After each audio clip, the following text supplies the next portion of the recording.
కార్లెస్ కాస్టెనెడా. ప్రకాశవంతమైన కూర్పు. ప్రాచీన ఆధ్యాత్మిక సాంప్రదాయాలలో ప్రపంచం అన్నది ఈ మహావిశ్వంలో ఒకానొక చిన్ని వెండి తునకగా వర్ణించబడింది. ప్రముఖ ఆధ్యాత్మిక బోధకులు కార్లోస్ కాస్టెనెడా తమ సహచరులైన యాకీ షమన్ మరి డాన్ వాన్ మ్యాటస్ లతో కలిసి చేసిన అధ్యయనంలో ఈ ప్రపంచాన్ని మానవ శరీరంలోనే దాగి ఉన్న ప్రకాశవంతమైన కూర్పు ల్యూమినస్ అసెంబ్లేజ్ గా వర్ణించారు. డాన్ వాన్ సిద్ధాంతం ప్రకారం ఆధ్యాత్మిక మేలుకొలుపు అన్నది వాస్తవ పరిస్థితులను అర్థం చేసుకోవడంతో మొదలై ఆ పరిస్థితులకు తగ్గట్లుగా అభిప్రాయాలను మార్చుకుంటూ తమలోనే దాగి ఉన్న ప్రకాశవంతమైన కూర్పు ల్యూమినస్ అసెంబ్లేజ్ పట్ల మాస్టరీని సాధించడంతో పరిపూర్ణమవుతుంది. ల్యూమినస్ అసెంబ్లేజ్ ప్రతి ఒక్క మానవ శరీరం చుట్టూ కోడిగ్రుడ్డు ఆకారంలో ఒకానొక శక్తిక్షేత్రం ఉంటుంది. దీనినే ఆరా అంటాం. ఈలోనే మనం వాస్తవాన్ని గ్రహించే సామర్థ్యాలన్నీ ఒక కూర్పుగా అమర్చబడి ఉంటాయి. ఈ కూర్పు అసెంబ్లేజ్ మనం వాస్తవాన్ని సత్యపూర్వకంగా గ్రహించగలిగే సమాచారపు డేటాను మనకు అందజేస్తూ ఉంటుంది. ఆ డేటాను బట్టే మనం చూసే విషయాలు, మనం పొందే జీవిత అనుభవాలు మరి మనం ఏర్పరచుకునే నమ్మకాలు మారిపోతూ ఉంటాయి. సాధారణంగా ప్రతి మనిషిలో కూడా ఈ సామర్థ్యాల కూర్పు అన్నది అతడి పుట్టుక సమయంలోనే అతడి శరీరంలో ఏదో ఒకచోట స్థిరంగా నిర్ధారించబడి ఉంటుంది. మనిషి జన్మించిన పరిసరాలు, పరిస్థితులు, భాషలు, సాంప్రదాయాలు, నమ్మకాలు మరి సామాజిక వ్యవస్థలను బట్టి అతడి సామర్థ్యాలు తమవైన ప్రకాశాన్ని కలిగి ఉన్న కూర్పులతో ప్రపంచం పట్ల కొన్ని అభిప్రాయాలను ఏర్పరుస్తూ ఉంటాయి. ఆ అభిప్రాయాలను బట్టే మన చుట్టూ ఉండే దేహకాంతి అంటే మన ఆరా మన శరీరంపై కొన్ని ప్రదేశాలలో ఒక బిందువుగా కేంద్రీకృతం అవుతూ ఆయా ప్రదేశాలలోని శక్తి ప్రకంపనలను బట్టి మన జీవితాలలో వాస్తవాలను సృష్టిస్తూ ఉంటుంది.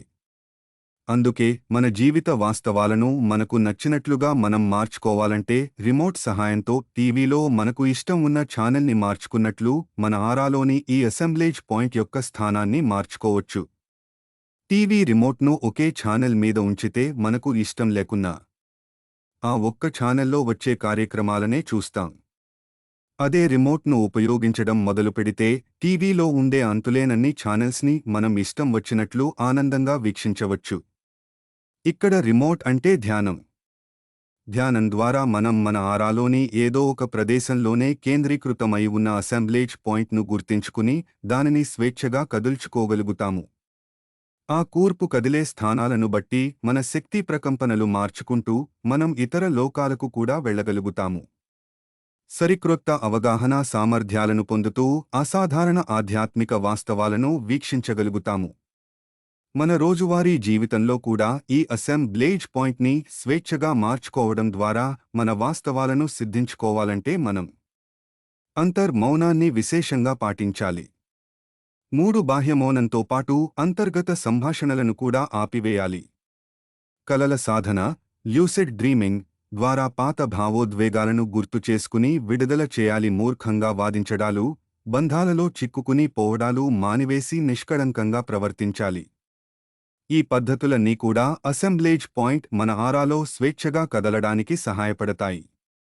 మన ఆరాలోని ఏదో ఒక పరిమిత ప్రదేశంలో స్థిరపడి ఉన్న అసెంబ్లేజ్ పాయింట్ ఒక ప్రదేశం నుంచి మరొక ప్రదేశానికి షిఫ్ట్ అయ్యిందని తెలిపే సంకేతాలు.